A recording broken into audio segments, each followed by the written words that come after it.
Hello everyone, good morning. This is Ayush और आपका स्वागत है to the study official YouTube channel पे। यहाँ पे GK GS very important MCQs question की प्रैक्टिस सेट लगवाए जा रहे हैं कोस्ट गार्ड नाविक 2022 जीडीडीबी यांत्रिक सेक्शन 1 के लिए।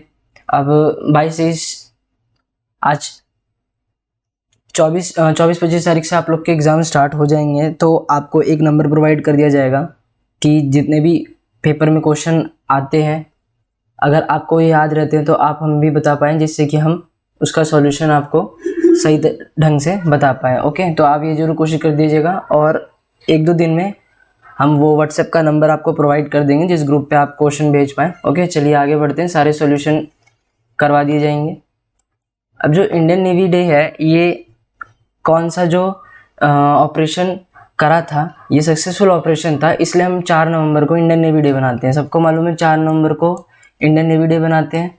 4 नवंबर को क्यों बनाते हैं? ऑपरेशन ट्राइडेंट, जो ऑपरेशन ट्राइडेंट था वो हमारा सक्सेसफुल हुआ था। 4 दिसंबर को 4 दिसंबर। ओके, अब जो ऑपरेशन थे इंडियन नेवी ने डन करा था, कब करा था? 1971, जो लिबरेशन वॉर थी पूर्वी पाकिस्तान, यानी जो आज के डेट में बांग्लादेश है, लिबरेशन वॉर थी उनकी आज़ादी के लिए। और एक था बैटल ऑफ लोंगेवाला। सबको मालूम है उस समय में 1971 में क्या हुआ था।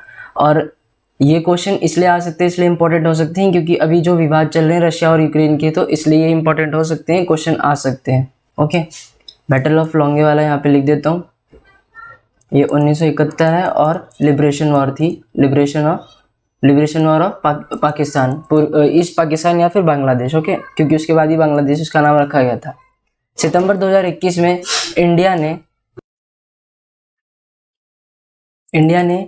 4 नए हीरोन टीपी ड्रोन्स, जो हीरोन टीपी ड्रोन्स हैं, 4 नए किस देश से खरीदने के लिए इन्होंने सितंबर 2021 में सौदा करा था। तो ये करा था इजराइल से। ओके, किससे करा था? इजराइल से। इसकी जो कम्युनिकेशन रेंज है हीरोन टीपी ड्रोन की, बेसिकली ड्रोन्स किस लिए होते हैं? नॉर्मल सर्विलेंस के लिए होते हैं, यानी देख रेख करने के लिए होते हैं।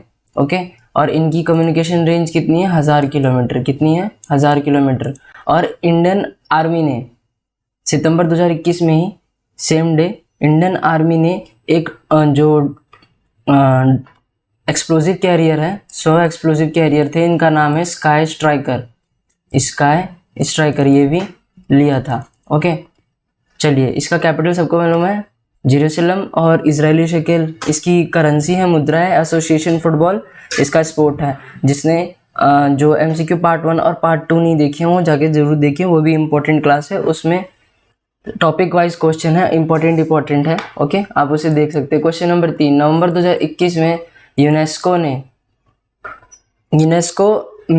UNESCO goodwill ambassador for cultural and creative industries किसे अपॉइंट करा गया है? तो ये करा गया है नाओमी कवासे को।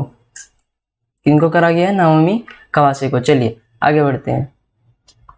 क्वेश्चन नंबर 4, इंडिया की ग्लोबल पीस इंडेक्स 2021 के अनुसार रैंक क्या है? इंडिया की ग्लोबल पीस 2021 के अनुसार रैंक क्या है? रैंक है 135। फूड सेफ्टी का मैंने आपको करवा दिया, हैप्पीनेस वाला करवा दिया, और ये था ग्लोबल पीस इंडेक्स, ये भी आपका हो गया। तो ये तीनों के तीनों क्वेश्चन याद कर लेना, पीडीएफ टेलीग्राम पे अपलोड हो गई है, आपको काम आएगा। चलिए, और बांग्लादेश जो है ये भी बता देता हूँ कि 5th प्लेस पे तो साउथ एशिया रीजन है, 5th प्लेस पे है साउथ एशिया रीजन में 5th नंबर पे है, साउथ एशिया रीजन में 5th नंबर पे है, और वर्ल्ड पे 135 नंबर पे है इंडिया। बांग्लादेश 91 नंबर पे, जो बांग्लादेश है वह है 91 नंबर पे है। और 2020 में बांग्लादेश की पोजीशन थी 98, 2020 में थी इसकी पोजीशन 98, और अब 91 है 21 में। ठीक है, चलिए आगे बढ़ते हैं। Question number 5, United Nation conference on environment and development UNCED, जो ब्राज़ील में हुई थी 1992 में, उसको किस नाम से जाना जाता है? यानी जो 1992 में ब्राज़ील में एक पर्यावरण और विकास पर संयुक्त राष्ट्र सम्मेलन हुआ था, उसको किस रूप में जाना जाता है? तो उसको जाना जाता है अर्थ समिट यानी पृथ्वी शिखर सम्मेलन। चलिए आगे बढ़ते क्वेश्चन नंबर 6 की ओर। प्रधानमंत्री जन धन योजना किसने शुरुआत करी थी इसकी? तो इसकी करी थी हमारे पीएम नरेंद्र मोदी जी ने, इन्होंने ही करी थी प्रधानमंत्री जन धन योजना। सबको मालूम है इसके बारे में। जो ये आपकी प्रधानमंत्री जन धन योजना थी, ये जो एक तरह से इकोनॉमिकली वीकर थे उनके लिए थी। जीरो रुपीज़ पे अकाउंट खोला जाता था, सबको मालूम है। ओके चलिए आगे बढ़ते हैं। Question number 7। एक मॉड्यूल है, एक उपकरण है जो, जैसे कि हम कोई शब्द बोलते हैं, कोई भी शब्द बोलते हैं तो उसे कंप्यूटर पहचान लेता है, रिकॉग्नाइज कर लेता है, उसे प्रोसेस करके उसे एक तरह से जो है आपका लिख देता है उसमें, किसमें? पहचान लेता है आपका। जैसे कि आप गूगल पे बोलते हैं, गूगल पे है गूगल करके, सीरी पे बोलते हैं, एलेक्सा पे बोलते हैं, तो वो पहचान लेता है कि क्या करना है क्या नहीं करना है, तो उसे क्या कहते हैं? Voice recognition. वॉइस रिकॉग्निशन आपकी आवाज़ पहचानेगा तभी तो काम करेगा आगे। चलिए आगे बढ़ते हैं। Question number 8। What is the currency of Myanmar? Myanmar की मुद्रा क्या है? क्या है? क्यात। क्यात है। ओके चलिए आगे बढ़ते हैं। Question number 9। Aruna B Reddy ये पहले इंडियन थे जिन्होंने ब्रॉन्ज मेडल जीता था। किसमें? वर्ल्ड कप में। कौन से स्पोर्ट में? स्पोर्ट पूछा जा रहा है, कौन से स्पोर्ट में? जिम्नास्टिक्स में। किसमें? जिम्नास्टिक्स में। चलिए क्वेश्चन नंबर 10 की ओर बढ़ते हैं। अब ये यंगेस्ट इंडियन क्रिकेटर हैं जिन्होंने ये जितने भी 3 फॉर्मेट्स होते हैं, यानी test match, one day international, T20 international, इन तीनों में खेला है इन्होंने। तो इनका नाम क्या है? ईशांत शर्मा। ईशांत शर्मा। ओके इन्होंने खेला है। और जो ये ईशांत शर्मा है 2011 में 5th यंगेस्ट प्लेयर बने थे 100 टेस्ट विकेट्स में, टू टेक 100 टेस्ट विकेट। जो टेस्ट क्रिकेट में विकेट्स लेते हैं उसमें किस पोजीशन पे थे? 5th नंबर पे। 5th नंबर पे, तो ये याद रखिएगा। चलिए आगे बढ़ते हैं। Question number 11। आर्टिकल कौन सा अनुच्छेद है जो भारत के संविधान को, सम्मान नागरिक संहिता को परिभाषित करता है? Constitution of India defines uniform civil code. तो ये है 44। ओके कौन सा है? 44। चलिए आगे बढ़ते हैं। Question number 12। इनमें से कौन समवर्ती सूची का विषय है? कौन करंट लिस्ट? इनमें से कौन सा है? तो ये है मैरिज, विवाह। क्यों है? कम्युनिकेशन, कंप्यूटर सॉफ्टवेयर और पुलिस, ये तो तीनों, ये सारी चीज, ये दोनों चीज तो टेक्नोलॉजी से रिलेटेड हो गई, ठीक है। और पुलिस अलग ही हो गई, पुलिस सहायता करती है, पर मैरिज का यहाँ पे कोई लेना देना नहीं है। चलिए आगे बढ़ते। Question number 13। Because India comes first, ये इंडिया कम्स फर्स्ट ये बुक है, किताब है, इसके लेखक कौन है? इसके लेखक कौन है? राम माधव। ओके चलिए क्वेश्चन नंबर 14। अब इनमें से कौन सा मौलिक अधिकार है जो कि हमारे भारत के संविधान में राइट टू ट्रैवल अब्रॉड ये उल्लिखित है कि हम विदेश यात्रा के, हम जो विदेश यात्रा है वो हमारा अधिकार है। तो ये है मौलिक अधिकार अनुच्छेद 21 के तहत जो मौलिक अधिकार है, यानी फंडामेंटल राइट अंडर आर्टिकल 21। चलिए क्वेश्चन नंबर 15। एसआई यूनिट, इकाई इंडक्टेंस की यानी प्रेरित की क्या है? तो ये है हेनरी। अब आप मुझे कमेंट बॉक्स में बताएंगे कैंडेला, ओम और फेरेड किसकी इकाई है? Question number 16। Indira Sagar project जो है ये कौन सी नदी पे है? तो ये है नर्मदा नदी पे। सोन नदी पे कौन सी है? चंबल नदी पे और बेतवा नदी पे। इन तीनों नदी पे कौन कौन सी है ये आप मुझे कमेंट बॉक्स में बताएंगे। इससे क्या होगा कि आपको याद हो जाएगा, और बाई चांस क्वेश्चन आएगा तो आप एक बार में फोड़ देंगे। पाकिस्तान और अफगानिस्तान के बीच में कौन सी लाइन है?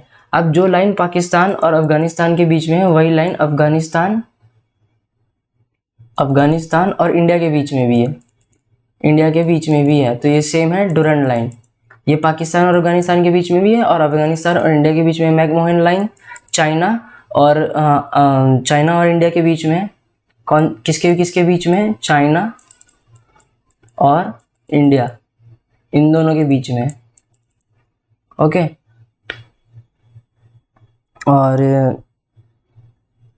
और कुछ खास है नहीं इसके बारे में।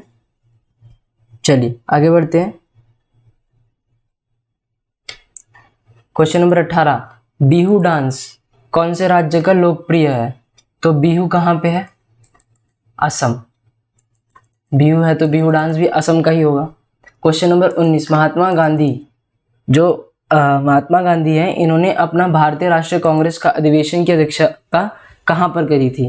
जो इनका सेशन था ये कौन से राज्य में हुआ था? तो सबको पता है, इन्होंने बेलगांव में करा था, बेलगांव में। इसका मैंने आपको क्वेश्चन भी करवाया। क्वेश्चन नंबर 20, अब जो इसके फाइनेंस कमीशन जो होता है, जो वित्त आयोग होता है, उसके लिए योग्यताएं क्या क्या है? एक व्यक्ति जिसे अर्थशास्त्र यानी इकोनॉमिक्स की विशेष ज्ञान हो, एक व्यक्ति जिसे सरकार के वित्त और खातों का विशेष ज्ञान हो यानी special knowledge of finance and accounts of the government, both A and B यानी ए एंड बी दोनों, या फिर इनमें से कोई नहीं, तो बोथ ए एंड बी यानी ऑप्शन नंबर सी। हमें इसका भी ज्ञान होना चाहिए, इसका भी ज्ञान होना चाहिए, तब कोई वित्त आयोग के लिए या फिर फाइनेंस कमीशन के लिए एलिजिबल होता है, योग्य होता है। Question number 21, famous Chinese Pilgrim थे फाहियन, इन्होंने किसके शासनकाल में जो है भारत आए थे? तो आए थे चंद्रगुप्त दो के, जो चंद्रगुप्त द्वितीय थे उनके शासनकाल में आए थे। और इनका टाइटल क्या था? इनको सकारी और विक्रम आदित्य के नाम से भी जाना जाता था। किस नाम से जाना जाता था? विक्रम आदित्य, ये दो नाम थे इनके। और ये फर्स्ट गुप्ता रूलर थे जिन्होंने सिल्वर कॉइन्स इशू करे थे। फर्स्ट गुप्ता रूलर थे, गुप्ता रूलर जिन्होंने सिल्वर कॉइन इशू करे थे यानी छापे थे, मिंट करे थे जिसे कहते हैं सिल्वर कॉइन, यानी चांदी की मुद्राएं जो होती है। और गुप्ता काल में ही संस्कृत जो भाषा है, सबको पता होगा संस्कृत भाषा गुप्ता काल में ही आई थी, यानी बहुत ज़्यादा फेमस हुई थी तो पहले से ही बहुत फेमस हुई थी। कोसाला राज्य जो था उसकी राजधानी इनमें से कौन सी थी? जो कोसल राज्य था उसकी राजधानी इनमें से कौन सी थी? तो वो थी श्रावस्ती। कौन सी थी? श्रावस्ती। उज्जैन किसकी थी? ये आपको कमेंट बॉक्स में बताना है। ये भी जो थे ये नामी राजा थे, इनका भी बहुत नाम था, तो ये आपको बताना है। क्वेश्चन नंबर 23, और ये क्वेश्चन मैं आपको करवा चुका हूँ। उज्जैन का जो राज्य है ये क्वेश्चन मैं आपको करवा चुका हूँ।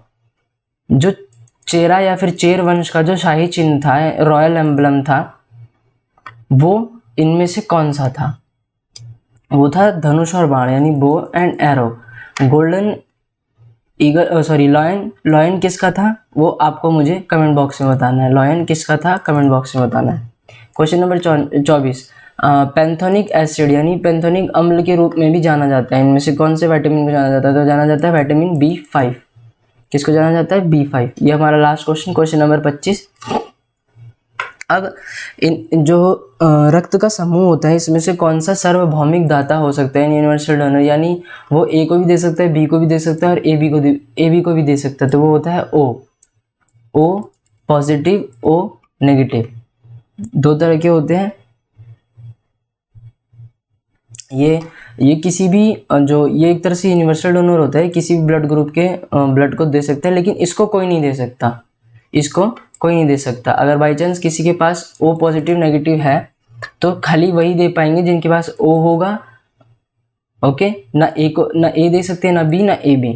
चलिए आज के लिए इतना ही। ओके, आई होप आपको ये जीके का सेशन अच्छा लगा होगा। लाइक कर दीजिएगा वीडियो को, कमेंट करके होमवर्क जरूर बताइएगा, और वीडियो कैसी लगी ये भी। कोई डाउट हो एग्ज़ाम से रिलेटेड और क्वेश्चन से रिलेटेड तो आप कमेंट बॉक्स में पूछ सकते हैं। शेयर कर दीजिएगा अपने स्टडी ग्रुप में, सब्सक्राइब कर लीजिए, बेल आइकन बटन दबाइए, और टेलीग्राम ग्रुप जरूर ज्वाइन करिए PDF के लिए। और साथ ही में वहाँ पे जीके की, मैथ की, रीजनिंग की, इंग्लिश की सबकी क्विज़ होती है। क्विज़ फ्री है और काफ़ी अच्छी होती है, तो आपके लिए फ़ायदा है। फ्री में टेस्ट एक तरह से आपको मिल जाता है, तो आप उसको भी ज्वाइन करें, आपके लिए बहुत फ़ायदा होगा। चलिए कल मिलते हैं। ओके, जय हिंद, वंदे मातरम।